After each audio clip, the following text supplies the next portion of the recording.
Bismillah, assalamualaikum warahmatullahi wabarakatuh. Sahabat, per Januari 2025 kita sudah masuk siklus kedua. Kita mulai breeding ini bulan 5 atau bulan Mei 2024. Kemudian ini Januari 2025.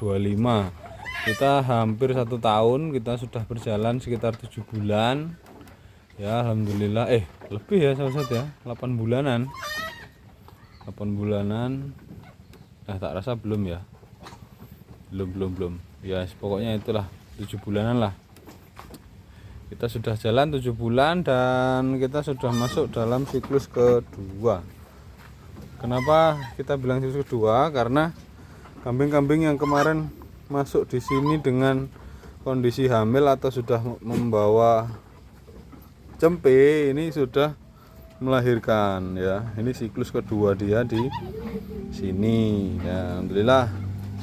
Ini lahirnya kita nggak tahu kapan, yang pasti pagi kita ngasih makan ternyata mereka sudah ada di sini. Nah, seperti ini bentuknya. Ini anaknya si Jagger ini ya, kelihatan muka-mukanya crossbur. Nah, seperti ini. Kalau bobot lahir 3 kiloan kita rasa, mau kita timbang tapi kurang inilah ya. Pokoknya kelihatan gede, gemuk, besar ya, alhamdulillah tuh. Sebetulnya idealnya ya ditimbang sahabat biar tahu bobot lahir. Mungkin karena kita lahirnya kapan kita nggak tahu, mungkin tadi malam apa sore, kemarin sore kita nggak paham.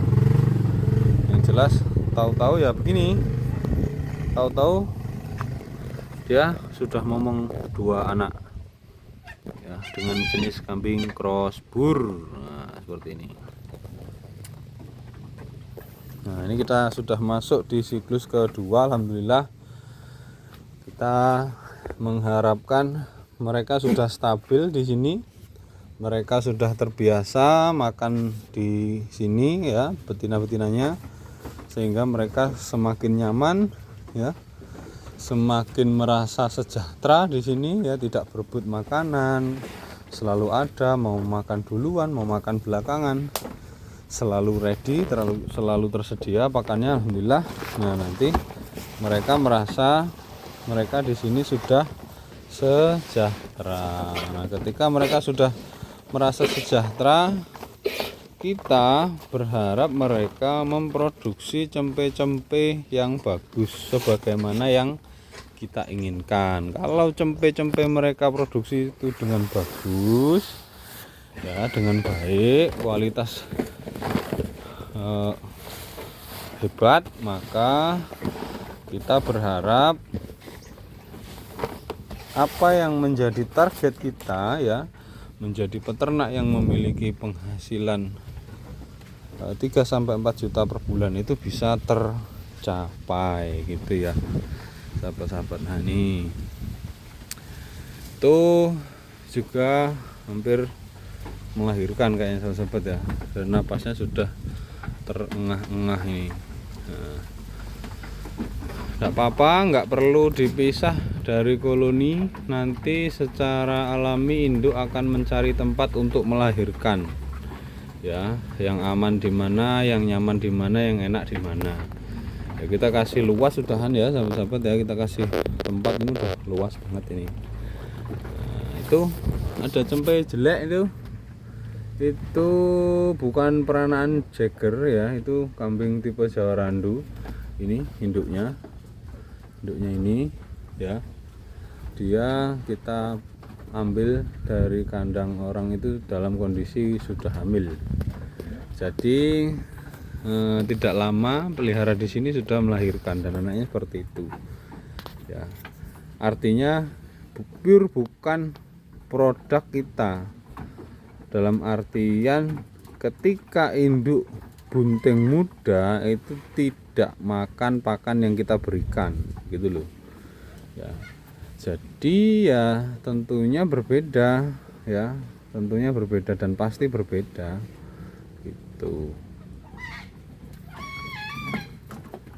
Nah, ini ya, kalau yang makan full dari kita insya Allah ya beda gitu ya, karena kita sudah berhitung mereka ini kita kasih standar gemuknya juga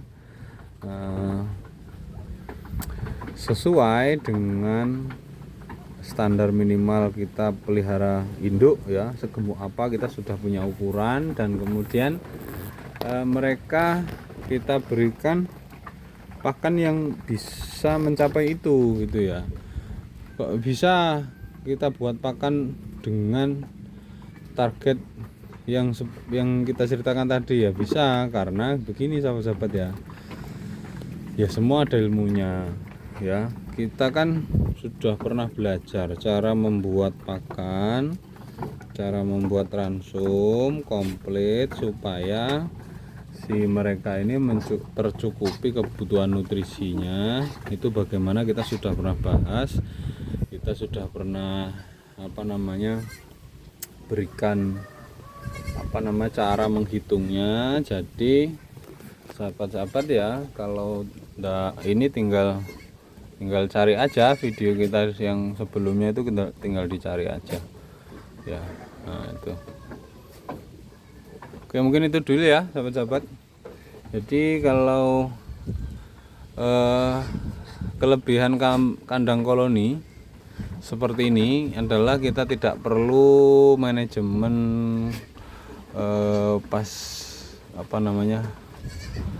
manajemen partus lah ya, pasca melahirkan itu tidak, postpartus itu tidak begitu diharuskan untuk melakukan sesuatu. Yang penting ya sudah biarkan saja mereka secara alami melakukan proses persalinan ya. Kita juga tidak bantu, biarkan saja. Kemudian nanti pasca melahirkan juga kita amati saja. Kalau supaya tidak mengganggu lingkungan kandang, nanti plasentanya atau batur, kalau orang Jawa bilang tuh baturnya itu kita tunggu, kalau sudah keluar baru kita buang atau kita timbun gitu ya sahabat-sahabat ya. Untuk menghindari ada bau-bau yang tidak sedap di kandang karena ada proses pembusukan itu kalau tidak disingkirkan gitu sahabat-sahabat ya. Mungkin manajemennya cuman itu. Kemudian kalau kawin ya si Jagger ini sudah ngawini dia dengan sendirinya. Terus siapa ya, si betinanya ini nggak ada namanya, tapi nah betinanya ini kalau minta kawin ya pasti deket ke dia, si jantan kita ini gitu. Jadi pasti dia mendekat merayu. Nah seperti ini kan, mendekat merayu itu hal yang biasa. Nanti kalau sudah kawin ya tinggal makan minum tidur gitu aja, enggak ada perubahan perilaku dan lain-lain yang signifikan. Nah setelah itu ketika bunting tua melahirkan ya seperti itu sahabat-sahabat ya. Tugas induk nanti menyusui, kita tetap kasih pakan yang sama, sebetulnya kebutuhannya beda tapi kita kasih rata-rata supaya supaya oke lah ya gitu. Mungkin itu dulu sahabat-sahabat, kita tunjukkan bagaimana teknis melahirkan di kandang cakrawala God itu dengan cara dibiarkan saja, tidak dengan begini begitu ya. Oke, salam sukses ternak kambing. Assalamualaikum warahmatullahi wabarakatuh.